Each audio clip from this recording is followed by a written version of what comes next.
आने वाली 30 तारीख को आपके इलाहाबाद का उपचुनाव होने जा रहा है। वोट आपका है, मत आपका है, फैसला आपका है, लेकिन वोट डालने से पहले ये जो 2 वर्ष पिछले आपके बीच में सरकार के रहे, जिस तरह से इस गठबंधन की सरकार में आप लोगों के सामने अनेक प्रकार की कठिनाइयां और परेशानियां रही। मेरे से पहले जो वक्ता थे, बोलने वाले थे, उन सब साथियों ने आपके बीच में बड़े खुल करके उन सारी बातों का जिक्र किया। अगर मैं उन्हीं बातों को दोहराऊंगा तो बहुत लंबा समय लग जाएगा। साथियों, कोरोना की आड़ के अंदर जिस तरह से केंद्र की सरकार ने जहां कृषि के 3 काले कानून बना करके किसान वर्ग के सामने जो एक सबसे बड़ी दिक्कत और कठिनाई खड़ी करने का काम किया, आज लगातार पिछले 11 महीने से दिल्ली के चारों तरफ लगने वाले जो हरियाणा के, उत्तर प्रदेश और राजस्थान के बॉर्डर है, उनके ऊपर हजारों की संख्या के अंदर किसान अपना घर, परिवार, खेत और खलियान छोड़ करके लगातार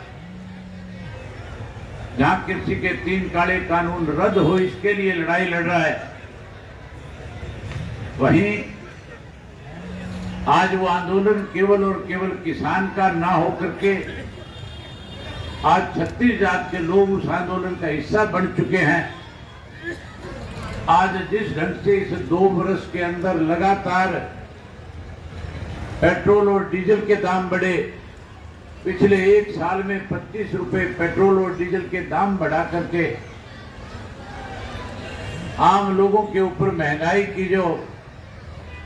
मार करने का सरकार ने काम किया। आज जहां गैस का सिलेंडर जो 400 रुपए का हुआ करता था, 1000 रुपए में मिल रहा है। आज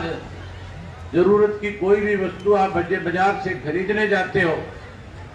उसके दाम बढ़े हुए हैं। जहां किसान आज कमजोर हो रहा है, वहीं व्यापारी का धंधा भी आज इस राज्य में चौपट है।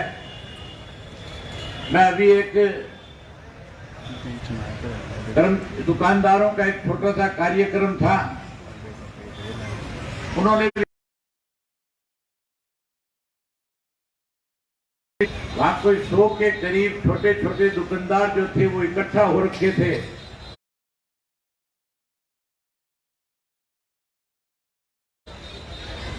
मैं जब उनके रूबरू हो रहा था, जब मैं उनसे मिला था, मैंने उनसे पूछा कि आप लोगों का काम धंधा परेशान है। आज दिवाली नजदीक होने के बाद, त्योहार नजदीक होने के बाद भी जिस किस्म की रौनक बाजार में होनी चाहिए थी, जिस ढंग से आज हमारी दुकानों से सामान बिकना चाहिए था, इस सरकार ने कृषि के 3 ऐसे काले कानून बढ़ाए जिसकी वजह से किसान आज मंडी में आने की बजाय कहीं मायूस होकर के अपने घर पे बैठा है। उस समय में ये कह रहे थे कि जब तक ये कृषि के 3 काले कानून खत्म नहीं हो जाएंगे, हमें नहीं लगता कि हमारे व्यापार में किसी तरह की कोई बढ़ोतरी हो जाएगी। जहां व्यापारी पे मार पड़ी, वहीं आज कर्मचारी भी परेशान है, आज मजदूर भी परेशान है। अगर आप चाहते हो कि ऐसे लोगों से छुटकारा मिले, तो फिर साथियों, इस 30 तारीख को आपने भारतीय जनता पार्टी के उम्मीदवार की जमानत जब्त करा के सरकार को इस बात का एहसास कराना है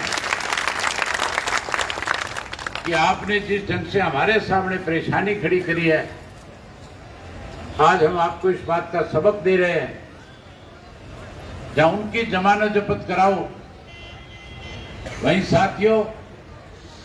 लगातार जब से इस कृषि के काले कानून के 3 अध्यादेश आए थे,